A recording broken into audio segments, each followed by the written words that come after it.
Hey Rebels, it's Charlie, your host of the Salon Rebel Podcast. Today I am joined with Sonia, the search queen, who I can't wait to find out more about her. We are meeting each other for the first time today, so I love that. She has just released her audiobook version of The Search for Resilience, which has had, I think, seven number ones on Amazon. I believe that it is sky high on Kindle as well. And I cannot wait to read it. Thank you for bringing me a copy. I'm going to send it straight over to Sonia. Sonia, can tell me a little bit about yourself and who you are. Hi, I'm Sonia, the search queen. My name is Sonia Patuski-Raymond. I'm the CEO and founder of The Search Republic, and we help businesses be found on Google for the problems that they solve. Recently, my business has pivoted into the salon owner industry because we've got incredible results for our clients in the salon owner niche. We are a partner of L'Oreal. I help businesses be found on Google, and the business has been running 7 years since Saturday. So it's been trading 7 years. So we have generated $700 million in sales for our clients over that time. And we have clients all over Australia and New Zealand. I am an author, keynote speaker, and award-winning businesswoman. This year I won the 40 Under 40 award. What else would you like me to talk about? Thank you for meeting me for the first time here. You're so welcome. I feel very honored that you've given me your time. I know how busy that we all are. I would love to dive straight in and tell me what is happening with Salons and Google at the moment, because there's a lot of noise around what's happening with Google. Some people are afraid that Google is dead, or that, SEO is dead and it's all moving to AEO. What is happening right now in that world for you? Well, first, that's a multifaceted question, so I'll answer it in a few layers. Yeah. Firstly, the reality is that most salon owners aren't actually optimizing their websites on Google at all, and they are actually billboards in the desert. The majority of salon owners are busy showing up on Meta and showing up on Instagram, and that's all wonderful and it plays a part. However, people are actively looking for their services. Their ideal clients are on Google looking for that, and most ideal clients and most users at that matter it works out at 89% of people will start their user journey using a search engine, and then will go to social media to back up what they've found. Now, what we are seeing with our salon owners is the cost per clicks are incredibly cheap for Google ads. Like, we have some of our salon owners on 50 cents a click. Wow. You do not get that on Meta. It's like $5 a click at the moment on Meta ads. So what we're seeing is that our clients are now attracting their ideal clients, not having to discount their services. They're now getting clients through the doors for their luxury services like hair extensions, their nanoplasty, all of the lived-in blondes.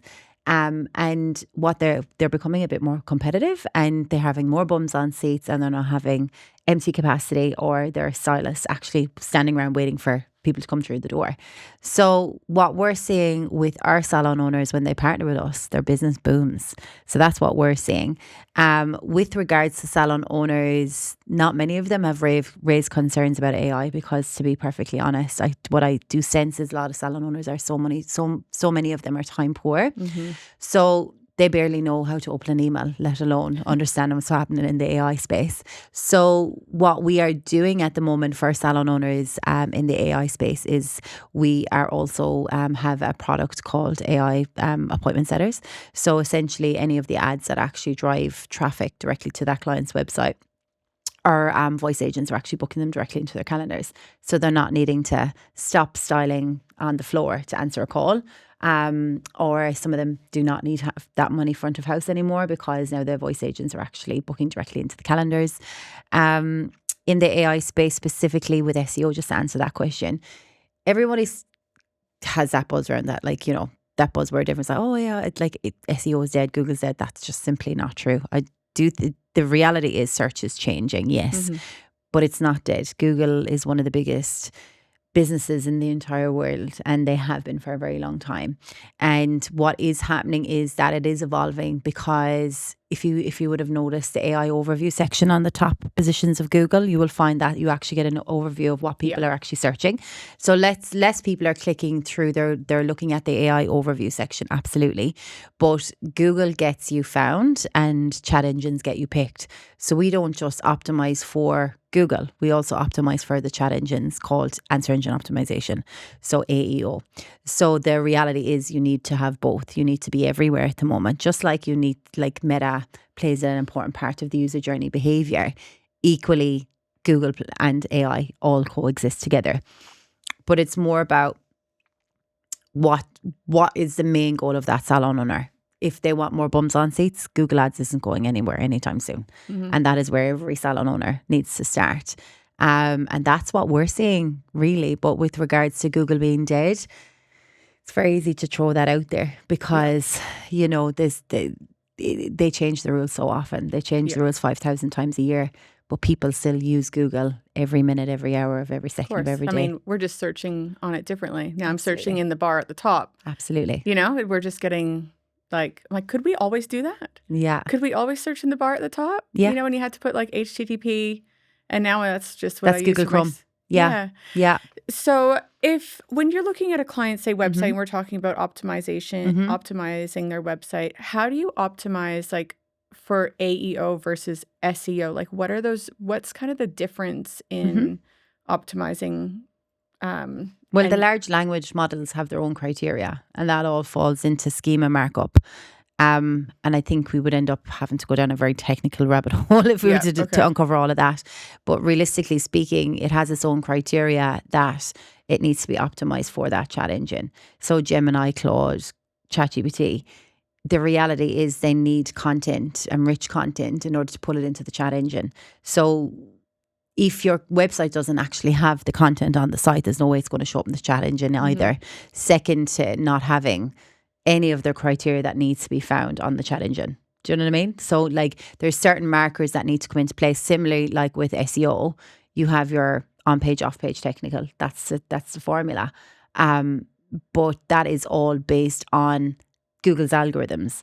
Now, all these large language models are quite new. So in terms of them changing the rules, it's not happening as frequently as what it is happening on SEO, if that makes sense, like on the Google search engine. So it is very much just getting the website future-proofed for the chat engines, because they do roll out algorithms, but just not as frequently. So just making sure what those are, being abreast of what those are, and then just making sure that the clients that we're working on, that they also are pulling through into the chat engines, because the reality is, unless you're optimizing for the chat engines in this day and age, you're not. It's really not suffice, you know. I'm guessing that you used to work with a variety of different industries before, and now you're niching, right? You're getting more into salons. Have you worked with beauty salons more? Did you find that harder to convert clients on with beauty? No, I still have beauty clients. Okay, Yeah. So it's hair and beauty. Yeah. And do you find like cost per click wise that is higher with beauty than... It's higher. This is the whole reason why I'm niching more and more towards the hair and beauty industry, because hair specifically, the cost per click is the lowest of all of the industries. Right. And it's easy to get results. Why do you think that is? Because there's no competition.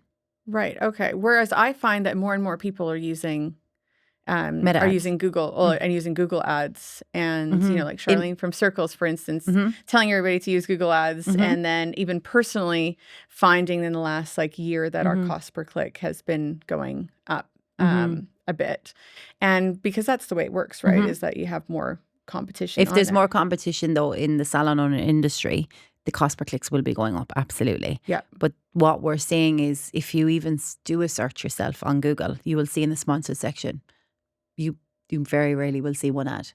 Yes. And that's the reason why the cost per clicks are so low. Right. Okay. Yeah. However, if there's more salon owners tapping into the untapped potential of using Google as a method to get more bums on seats, that's when the cost per clicks will increase. Right. Okay. Because there's more people entering into the marketplace. Yes. If that makes sense. Yeah. Yeah. Yeah, for sure. And so are you still helping other like beauty and other industries? A lot of cosmetic surgeons. Yeah. A lot of cosmetic surgeons. A lot of beauty salons as well. Yeah. Yeah. And how did you get involved with L'Oreal? They reached out to me for my personal brand, Okay. and just have been following me for ages. So I've been a partner with them for 2 years. Yeah. Yeah, so they send me clients all the time. Okay. And because if their clients are growing, they're ordering more product. So Yes. it's in their best interest to make them Of busier. course. And we have the most amazing clients from L'Oreal. Like literally clients that came to us that had 5 stylists when they first came to us, and 18 months later they have 12 stylists and expanding their premises. Mm-hmm. You know, like you have some of our stylists, another one of our stylists used to discount all of our services on Meta to get more clients through the doors. And now they're coming in looking for luxury hair extensions. Yeah. Another client that had been burnt with another agency, had run Google ads in New Zealand, has come to us and been fully booked the last 2 years because of what we're doing. Yeah. You know, and that's the reality. You know, when you think about like being a business owner and being time poor and knowing you have a massive impact on getting them to have more time back and not stressing about not having enough clients or having these stylists with empty capacity. Yeah. It's so rewarding. Well, I personally think that we put so much pressure on, some salons put so much pressure on their team to do the marketing for them when I don't think it should be their job at all. Absolutely agree. It's like, we're not concentrating on customer service. We're concentrating on being a marketer. And it's like, that's not their job. I literally just spoke on my podcast about that this morning. So we don't have, in our salon, we actually don't have, any of the team don't have their own Instagrams. Which is your salon, by the way? So my salon is called The Nest Hair Boutique. Yes. It's around the corner in Alfred Cove. Yep. We have, I think there's 16 of us in there. So a fair size salon. I've had my business since I started on my own in 2010. So it's been 15 years. I started getting more into marketing a couple of years ago. Yeah. And so I love the marketing side of just running a business, probably a lot more than I love hair. Yeah. So are you still doing hair? I do hair one day a week on a Saturday, pretty much just to like keep myself in the game. I also really love sales. So I really like to show my team how to turn a crap day into a really great day and how to turn a blow dry into $1,000. Like it's like, you know, about really giving that customer service. So I love, I really put a lot of my values with our customer service and how to actually do that. I feel like I'm the best person to make sure that is that is seen by them. Like I want my team to see me do it. Yeah.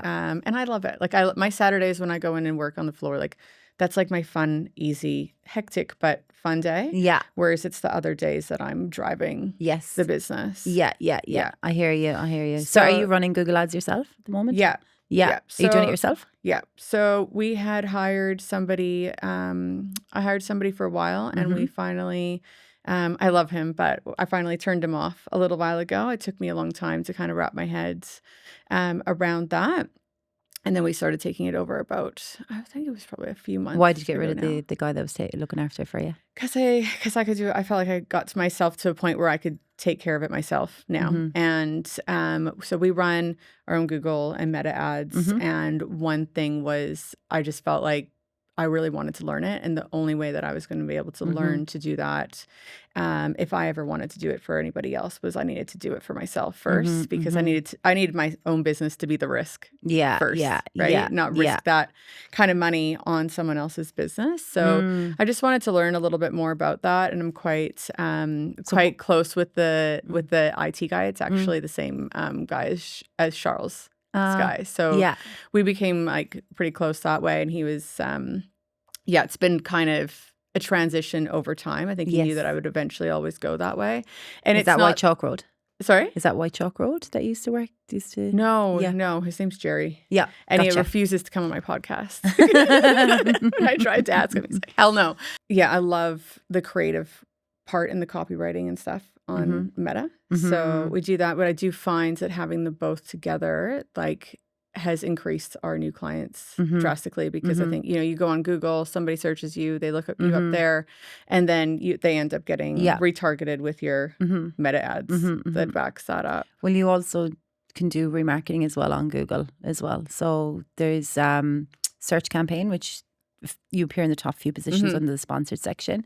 And then graphic ads that target people on other people's websites based on their interests. So essentially you have display, it's called it's display marketing, and then you have remarketing.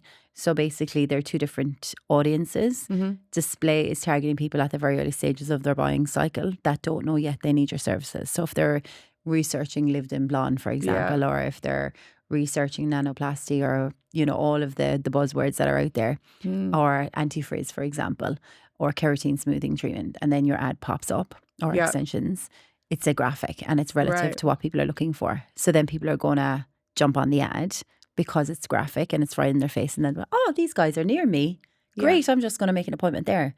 And the cost per click on that is even cheaper than search. Right, okay. And then retargeting then is basically anyone that has been on your website that haven't converted into an inquiry. It follows them around for a period of 60 days to get them to come back on your website and make the booking. Right. Cool. So you can dominate the search results, because obviously YouTube is also owned by Which Google. is what I was finding like wasn't happening before, right? So this is where, like, when I would go on our changes, there was nothing being optimized or changing. And you were paying the money. Which is why we were like, well, I can do that. Well, this is exactly the reality of how my business started, because I worked for other agencies. Right. And I saw them charge retainers and not doing any work in exchange. Yeah. So then for me, being Irish, and we know what the difference is between right and wrong, but, you know, we work very hard. That's our culture. Yeah. I just couldn't stand for that, you know? So for me, my business actually found me 7 years ago, because I had 10 clients approach me to say, nobody actually cares as much as you do. And that's how it started. And I still have all those OG clients 7 years later. But when you go into the change history and you can see accounts not being optimized, that's stealing. In my viewpoint, because you're not actually doing the work that you're being paid to do. So I can confidently say, hand on my heart, every one of our clients, they can check the change history. They know how to check the change history. They can see all the work being done. But that's the reason why their cost per click gets reduced. Yes. Because Google rewards people when they optimize their campaign and don't just set and forget. Yeah. When you optimize it to what Google wants, your cost per click will go down. Yeah. It may not happen tomorrow. It may happen in 3 months' time. But we have clients 5xing their traffic for the same budget they did previous 5 months ago. You know, when you have, like, this has happened, I've heard it happen to a few people, and it's happened to me, is when we first started doing Google ads in the first few months, and there'd be like someone always calling for Billy, for Joel, for like Salon Express, or like, you know, this isn't Salon Express. You're like, no, why do you think that this is at Salon? Why is that happening? Is it old? Like, is it people that are just clicking the top of the page because they're seeing your sponsored ad? They're literally Googling it. Yeah. And it's been triggered in the ad because it's relative to hair. But that's where you would feed back to the agency to add the negative keyword. Right. Yes. It has to be, you have to add whatever the nature of the inquiry is, and it needs to be filtered back in as a negative keyword. Okay. Because it was happening at one stage, and I've heard a friend talk about this too, that like a lot, you know, like many calls Happens a a lot day, of and our you're like, salon at the start when the campaign first goes off. Are just like, you know, shopping blind, basically. Yeah, it's really interesting. So tell me a little bit about your book. When did that, actually, I would really like to know, how did you write a book? Like, did you have somebody coach you through writing a book, or how did you do that? So this is a bit of a left field kind of update on my book. So I was actually pregnant with my second daughter. So I met my publisher March last year, and I already knew I was going to write a book. I had an 80,000 words manuscript, and I met my publisher at Professional Speakers Australia event in Perth. And they literally were like, oh yeah, cool, we'll take the book and we can crystallize it for you, because I knew I needed somebody to help me edit it and bring it to life. So that's the easy part.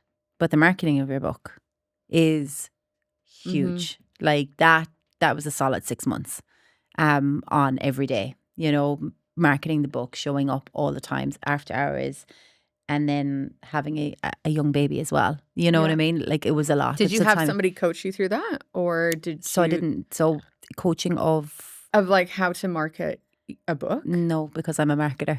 Yeah. Okay. So it's the same. I would just think, is it different? No, I have a degree and a master's in marketing. But but in terms of messaging, Yes and no, but like it just had to get very crystal clear about the promise of the book, which is your ultimate guidebook to help people withstand life's toughest battles, because nobody gets out of life unscathed, whether it's fertility, Yeah. whether it's building a business, whether it's grief, whether it's like intergenerational trauma, childhood trauma.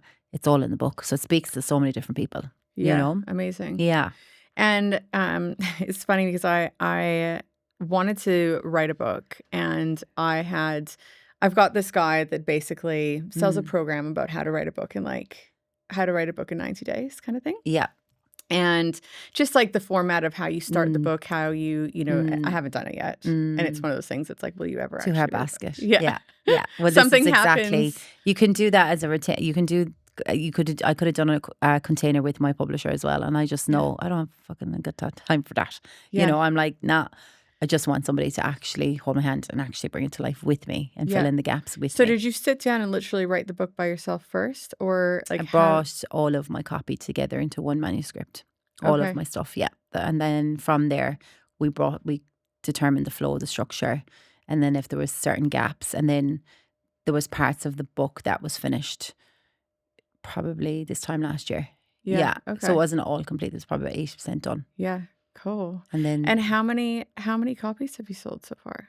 we're on a second reprint, so I would say 5,000. Wow. Yeah. How cool. Isn't that so Yeah, crazy to think I know. that many people have read your story and I have know. taken the time to do that, and how But it's a legacy cool that piece, is. you know. Yes, how But I think if amazing. you don't make money off a book, that's for sure. You make money. You write a book for impact. You write a book. It's a legacy. Yes.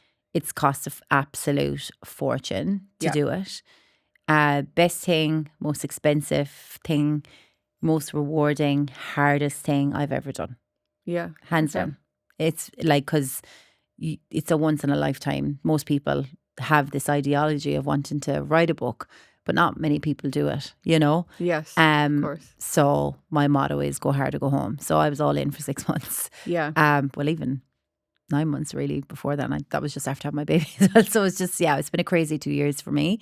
The timing of it was probably a bit crazy. Now looking back on it, you know, having such because my baby's only just turned 14 months. But again, I thought the hard part was out of the way, but the marketing is full on. Yeah. And how do you find balance in your own life with doing all that? You know, you run Search Republic. Yeah. You've got your own personal brands. You've got a book. You've got kids. Yeah. How do you find space, I guess, for yourself and without, I guess, burning out? Yeah. Well, I have burnt out a good few times. However, from every burnout, you kind of come back and you're like, okay, how do I do that differently? Yeah. Very much having very strong boundaries around business and personal life. Like that's a no-brainer for me. Like it's game changing when I figured out that, more so because we can be very addicted to social media as business owners, and it definitely, when you post and it goes crazy, and you know, you have so many comments and you have so many DMs coming through, and it's all lovely, but it's also very exhausting because it's adrenaline. It's like that. It feeds that adrenaline. You're like feast or famine. Do you know? It's like you're on the go all the time. So until you actually come off that and have a big reset, and you realize what's really important, like your health is the most important thing. So for me, my phone actually gets switched off at 6 o'clock every night. Yeah. Like it's not on. It's completely turned off. Like it's not even in airplane mode. The button is turned off, because as long as my phone is on and it's near me, it's talking to me. Yeah. And it's like, check me. You. And I'm like, I'm going to drown the phone. Yeah. Do you know? Yes. So for me, it's the phone. It's like that love-hate relationship with my phone. I don't have my emails on my phone. I only have social media on my phone, really, you know, and I just find having that balance in the morning. I start meditation in the morning. I'm awake at 5:30 most mornings. Sometimes I'm awake even earlier. In the mornings that I'm awake earlier, I'll go to the gym for 5:30. But I have a baby that has woken multiple times. We're starting to get her to sleep through the night right now, which is How great. old is she? 14 months. Yeah. Yeah. I have 2 babies. Yeah. I have a 3-year-old and After a 8 months 14-month. of my second, Yeah. I just I was losing it. Yeah. Like, go the fuck to sleep. I know, Like, it's a and lot. like by your second, Yeah. you're just like, you've been just awake for years. Well, I didn't have that with my first, you see. She Oh, slept okay. 12-hour nights. Okay, and so she that's why was you've slept made it to 14 minutes And, without moving out. I'm just, man. Yeah. No, I have burnt out definitely in my book launch for sure. That's definitely happened this year. But I think you come back from that and you just, you know, you realise what's important and it gives you clarity. And obviously that also, when you're on a business journey, you have a lot of limiting beliefs that always come up, you know, and it's about how you treat yourself. That's what life is trying to show you, you know, like, and that is what you need to get clear on. So why are you allowing yourself to get to that point? What childhood wound isn't healed? Yeah. Because it's always about what's unhealed. And is it why are we striving for the need for significance? Why does it even matter? You know what I mean? Like for me, my book was never about ego. My book was about legacy. And it was about dedicating it to my family and to my 2 kids and let them know how hard we fought to have them. You know, because I had a long 3-year fertility journey to have my 2 girls. So, and that was the dark night of the soul for me, you know. So with that and all the work that I had to do on myself, that deserved to be front and centre to help other people on that journey because it is one of the loneliest, hardest journeys you can go on. Yeah. I can't even imagine. Yeah. Like I didn't have to deal with any of that. And yeah, I mean, we've got tons of clients that go through that and you just can't even imagine how hard that would be. So it was, but like, would I change it? Absolutely not, because I've become an unbelievable warrior through the journey. Yeah. And I'm very much a spokesperson and advocate for women struggling with fertility. Yeah, now you get to help other I do. people. And I just, you know, and who I've become because of the journey, because like realistically speaking, I wouldn't have changed just to grow a business. I changed because I wanted to be a mom more than anything in the world. Yeah. And then that was the catalyst to doing the deep, deep, dark work that most people would never even dream of. And I'm talking about psychedelics. Like I'm talking about meeting you at all of the parts of yourself that most people would never dare to. And if it was just for me to build a business, I most definitely would have never done psychedelics, because the desire to change wouldn't have been enough for me to want to change. Do you mean just like microdosing? No, I'm on about like full on ceremonial trips. Yeah, okay. Yeah, I'm talking about DMT. Yeah, okay. Psilocybin mushroom trips. Yes. Yeah. Like guided with? All guided, yeah. Yeah. And that was during the fertility journey. Oh, wow. Wow, okay. You didn't expect that? It's all in the book. No. It's all in the book. Yeah, okay. Yeah. Cool. Yeah. Do you ever do that now? Yeah, every 6 months. Okay. Yeah. Yeah. Because I'm like I've spent hundreds of thousands of dollars in coaching. Like I've trained under Tony Robbins. I've done every personal development seminar you can imagine. And then I'm at psychedelic. Like I found psychedelics in 2020. And for me, that was one of the most profound things I've ever done. And the fact that I answered the call of the universe, the call of the forest then, for me was huge, because it was divine timing. But it's the medicine of the planet. But it's labelled as wrong because it goes against mainstream big pharma, which I totally disagree with. Yeah. You know? How can something that comes from the planet be illegal? Hey Rebels, this episode is brought to you by the Biz Tool Boutique, where we share with you my most loved systems and programs to help you with the day-to-day in running your service-based business. We are also taking on a couple select few for our mentorship program. If you want to head to the link below, we'll tell you all about that. We offer mentorship programs and mentorship plus ads, which is my personal favorite, where I get to walk you through and literally do your ads for you in the same way that we are absolutely smashing ours today in my own business. If that's something that you'd like to know more about, head to the link below, and don't forget to follow along, subscribe, and press that 5-star button. Yeah. Well, I'm Canadian, so you don't got to tell me. I was about to say. I'd say you love an all doob yourself. Yeah. I prefer to eat it, actually. So do I. Yeah, I'm all I about actually get it from the doctor. Like I have it prescribed. prescribed. I've got a script as well, but actually, this is. We had this oil that when CBD I first oil? got the oil, it was a THC oil, and it was like 0.2 of milligrams or whatever you're supposed to take. And I thought, I'll just try a little bit at work, right? My client has some who's never had weed before too. She's like, I'll have some too. Like that's what stage I'm at in my career with clients, Yes, right? of course, They're same like, relationship, yeah. yeah. One of the girls at work was like, yeah, I'll have some too. Just like totally, yeah, do not recommend this for salon owners. Anyways, and we have a little bit, and I think it's like a drop, but I'm thinking this isn't going to do shit, right? So I have a little bit more. It was so strong that like I had to leave. I had to leave work. I was going to like a Christmas party for my gym. My client was actually kind of okay. I don't know why, but the first time you ever do like have weed, for some reason, it doesn't seem to hit as hard as like the next, or I don't know what that means. And the poor other girl at work was just like so stoned. But it was the smallest amount. And that was the first time I'd bought in here. Like we've always had it back home. I've been to Canada, and I just and it's so easy. Like I know exactly how much I should have for this or that, and I didn't really understand the brief on that because it was such a tiny amount. And now I'm like just scared of this little bottle because it was way too strong. I was like lethal. But yeah, I can't wait for the day that it becomes more available. I believe that it is. And I feel like there's a huge shift happening in the world, and people are becoming more awake to actually, why are these things banned? Because they actually make people think differently. Because it's like you can give a kid meth, but, and amphetamines. Or we can drug all the children and not make them think. Yeah. But being a critical thinker is a massive part of the human experience. We're not meant to think the same. Yeah.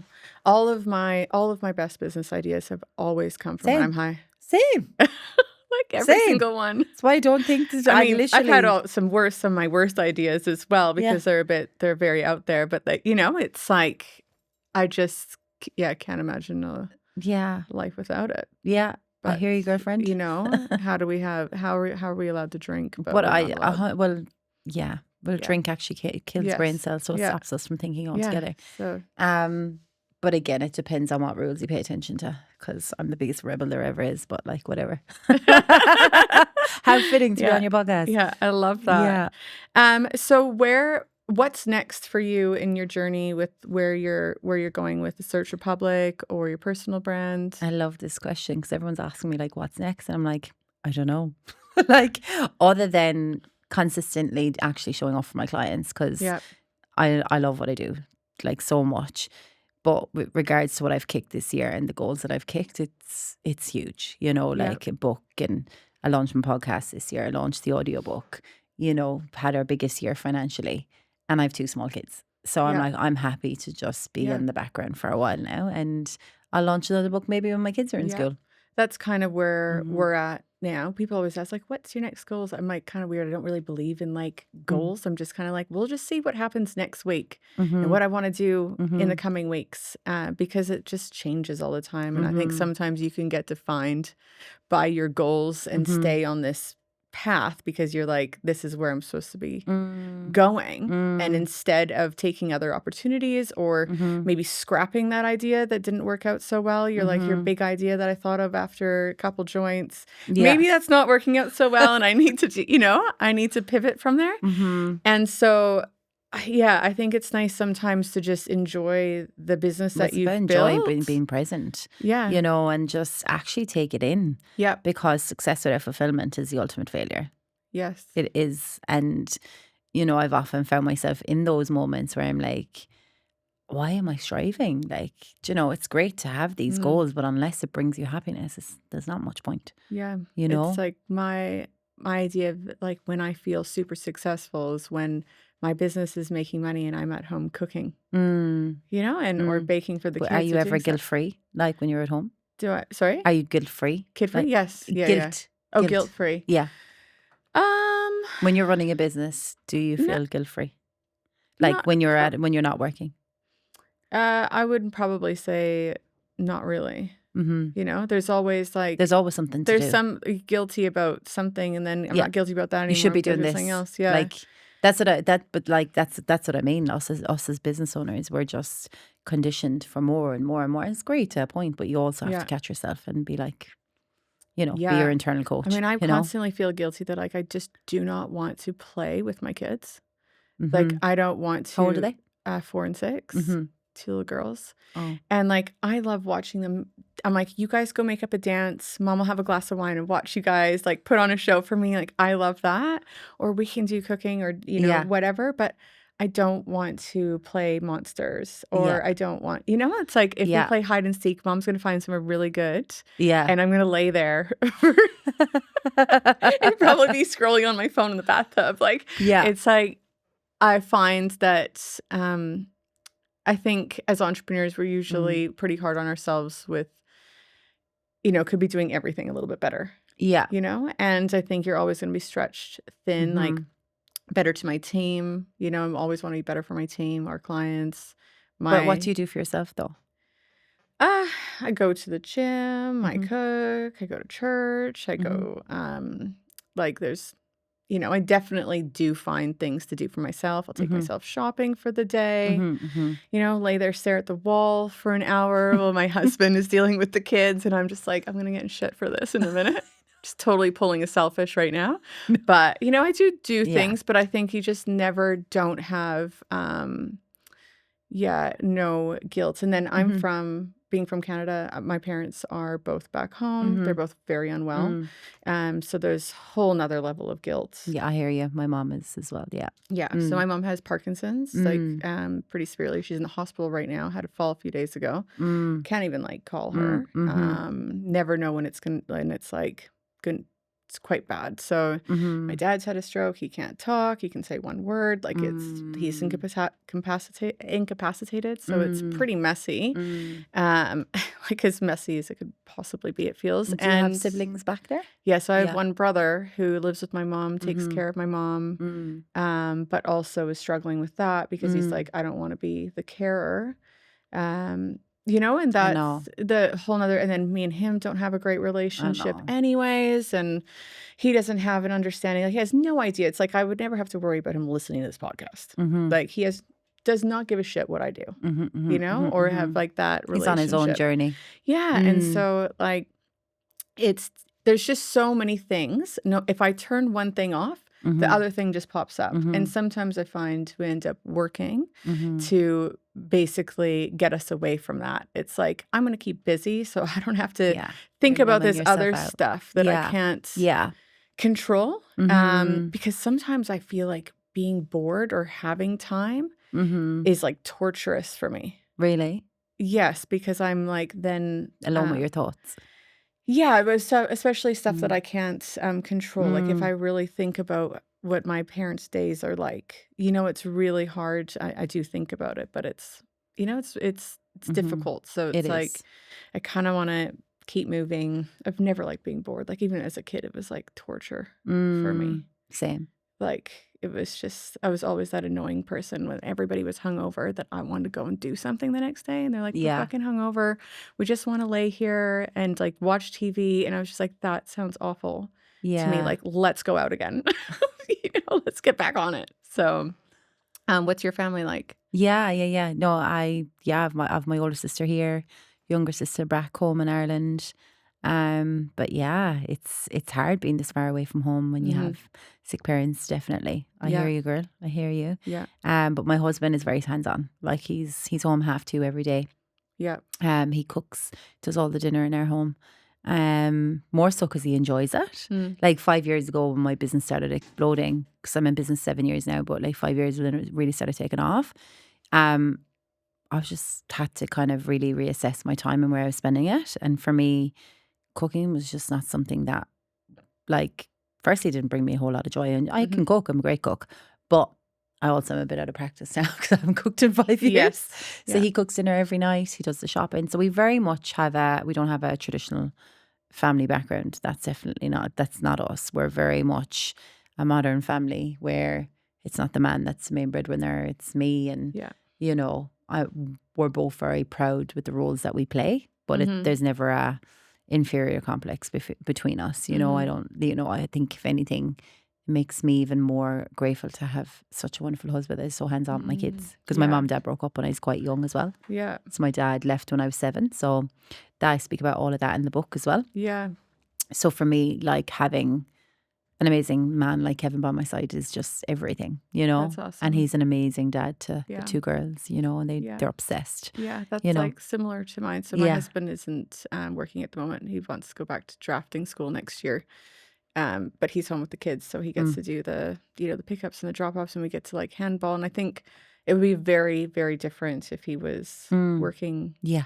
full time. Well, you couldn't do what you do though. He's allowing you shine. Exactly. I Yeah. wouldn't be here doing this right now. Totally. You know? Yeah. So it's given me time to be able to work on, like, when you say, like, what do you do for yourself? Like, I love this. Yeah. Like this is a fun task for me to do. Yeah, This isn't yeah. like a tedious, oh, I have to record a podcast today. Yeah. It's like, I get to record a podcast today. Yeah, You know? yeah. Like, that's exciting. Connection as well. Yeah. with It's other not like, humans. oh, I have to do my bookkeeping today. Yeah. Like, Yeah. you know, that's a job nobody wants.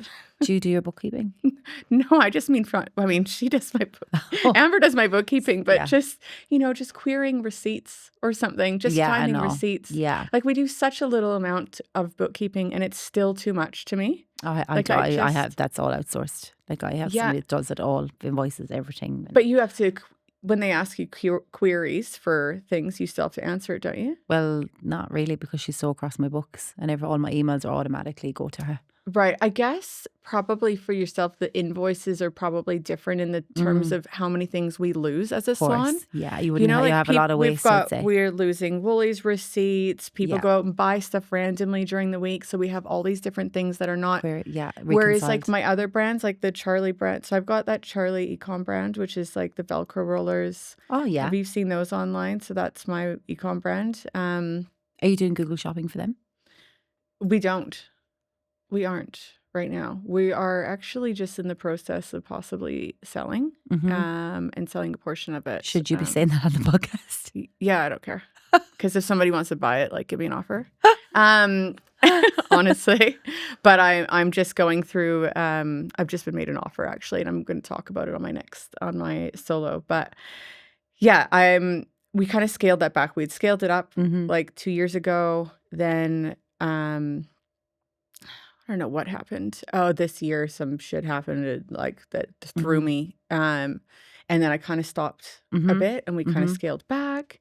And so, anyways, that brand, the digital brand, invoicing, bookkeeping for that, I know. easy. But it's the salon that's I just like, know, yeah, I just so know. many little things, and like, Because other people are like making yeah, expensive, do you have that receipt for the pencils that you bought? Like, I know. you know, And tell me this, is your husband Aussie or Canadian? Canadian. Did you both move here together then? So I moved here with him. Sorry, no, I didn't move here with him. I moved here with a girlfriend who was dating his best friend. And we came here on like a whim. And then they were like a terrible toxic couple when we got here. So me and him got together, ended up hanging out, ended up actually sleeping in a tent together. And that was that. And then on like the first weekend that we got here, and it was so funny because before I got here, I said, don't let me hook up with that guy, because like it was her boyfriend's best friend. I'm like, then it'll be all weird. Anyways, now that's my husband. But yeah, so I think like coming over here and then meeting someone that was from home that understood you a little bit better. So what part of Canada is he from? Bowen Island, which is outside of Vancouver. So very like little island boy. So yeah, it was just kind of nice, because when we go back home, is your husband Irish? Yeah, when we go back home, we're both going home. And I do feel for people that are have partners from, one's in separate places, that it's like, if I ever really wanted to go back home, it wouldn't be like taking somebody else away from their home. Whereas like being here together just seems a little bit easier sometimes, Yeah. Especially when you're feeling a bit homesick. I don't get homesick at all. Yeah, I don't get homesick anymore, but So I how long did are in you the here? first. I've been here since like 2008. Yeah. Like this is home In to me 12 now. years, yeah. But in Yeah. the beginning, in the first 2 years, I found. years, Yeah. I was yeah. like, wait, Same. I was crying in the middle of the night. I want my mom. Arnie Yeah. was like emailing my mom to like come out here, like, Yeah. and then I don't have that at all anymore. I actually don't like going home Yeah, very same. much I at all. don't. I don't. I go because I have to, not because I want to. But it is nice to have that little piece of home with you. And what are your little girls' names? Finley and Georgie. Cute. Yeah. What about yours? Sage and Willow. Oh, cute. Yeah, 3 and 1.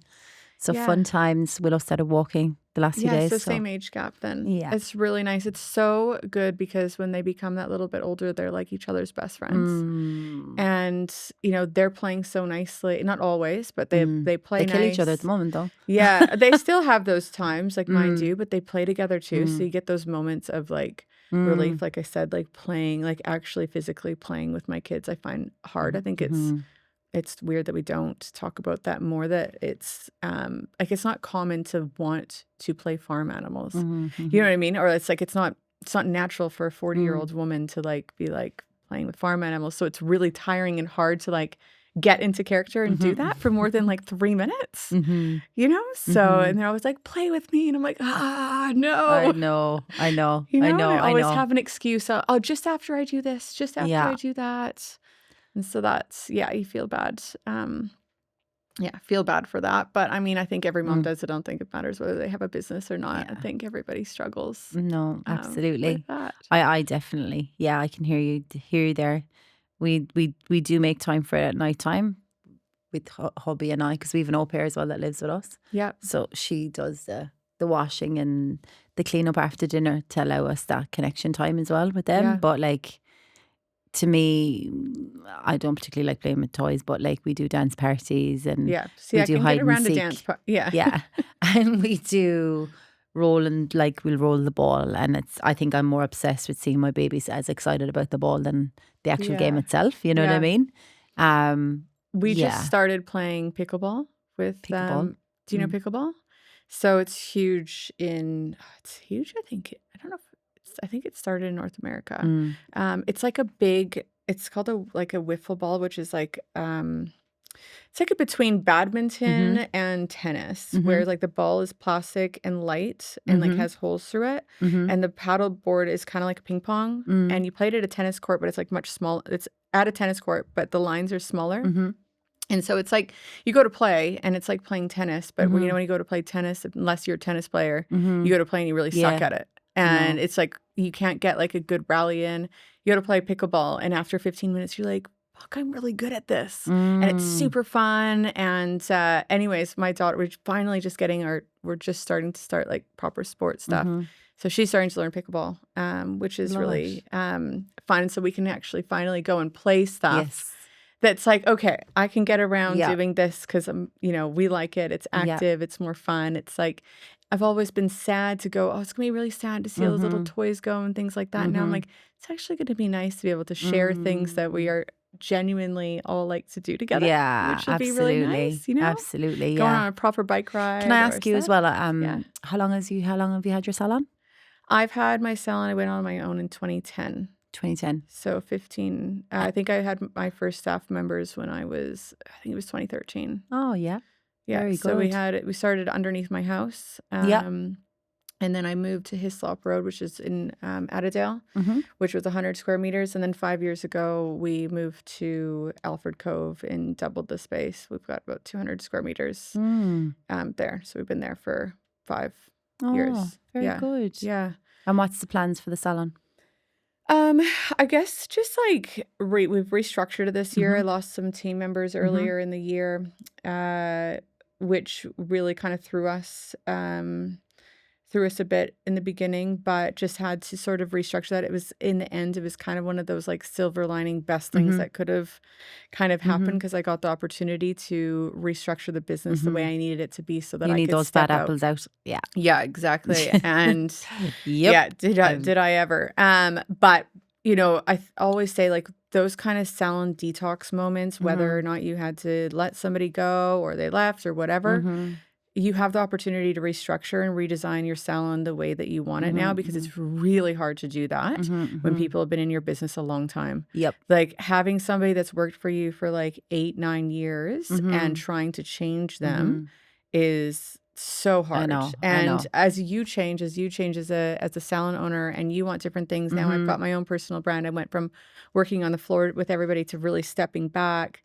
And probably feeling, I don't know if it's just my own personal guilt or just the resentment of like the growth and seeing other people are still behind the chair. Who's resenting you? Your team? Yes. Like, I don't know. It's just like that feeling of guilt about like, I'm not on the floor anymore. and, people are still on the floor, and you're changing now. Now I'm talking more about running a profitable business, like the way I guess I'm presenting myself online and everything changed and shifted, so, which is going to come with, there's going to be something that's going to happen when you do something like that, and when you start a personal brand. That's just everybody else's shit, though. Yeah, totally.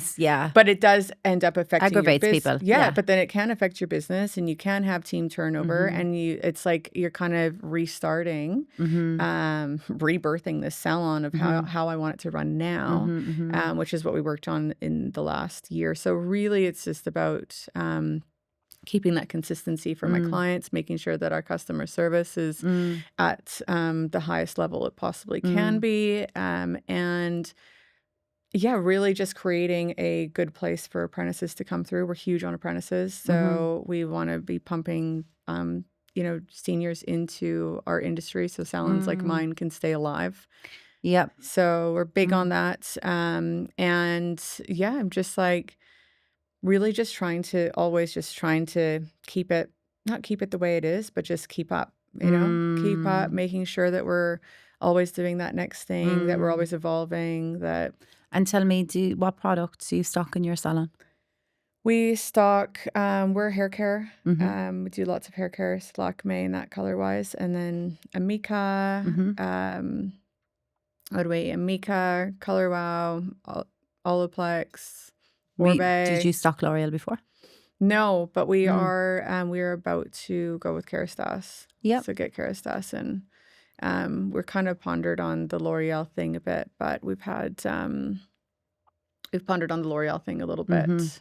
And yeah, we'll just sort of see. I'm just kind of trying to change one thing at a time. Kerastase obviously is owned by L'Oreal. Sorry? Kerastase is Yeah, I know. I thought you would know I'm that, thinking L'Oreal Color. But gotcha. So, Redken. We are going Matrix. And just sort of expanding on those opportunities. I'm quite liking, even with the podcast, and that's why we're sort of expanding on just opportunities that way, putting ourselves more out in the community, meeting other business owners that are outside of the salon. Because I think there's a lot of salon podcasts out there that are just talking to other salon owners. We're all whinging about the same things. We all have the same things with team members and that. And I personally just find I want to talk to people that I find that are a bit more interesting for me. Absolutely. Well, it gives you a whole other perspective on your business too, because any of the salon owners that I have worked with, what I do find is that there's the common problems that they all have. They have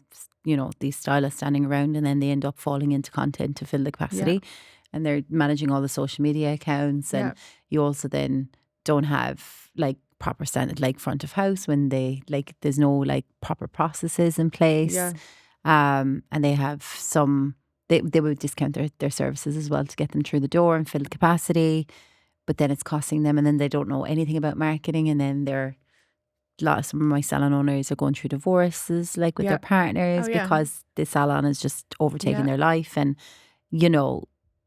to think that what I do could also give them back some of that freedom means a lot to me, because it's it's not just about what you do in business, it's the impact that has in other people's lives. They need to be doing what they're good at. Absolutely. And if they didn't start their salon owner, their salons to be full-time content creators either, But yeah, it's just a whole other ball game. But it is really refreshing to talk to them, because they're also not that tech savvy, and they're also very, very easy to get along with. Yeah, they're very appreciative. They're very hard to onboard on anything because, like you said, they can't even open an email half the time, and you're just Well, I was even in the reminders for our salons, can we just set up SMS reminders, because they'll just get it on their phone rather than email reminders. Yes, you know what I mean? Yes, totally. But yeah, thank you so much for coming in today. It was me. Lovely to meet you again. Your book is called The Search for Resilience. It sounds amazing. I was just scrolling through today some reviews and things that people were saying about this book, and it sounds that it's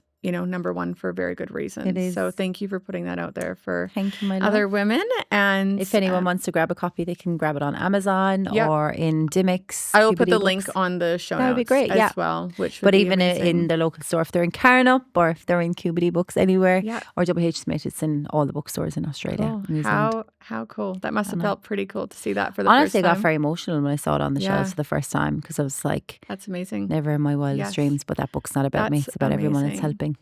Okay, guys. So if you liked what you hear today, please feel free to follow Sonia. We will put her links down below. And if you can, please give us 5 stars and subscribe so that you don't miss an episode in the future.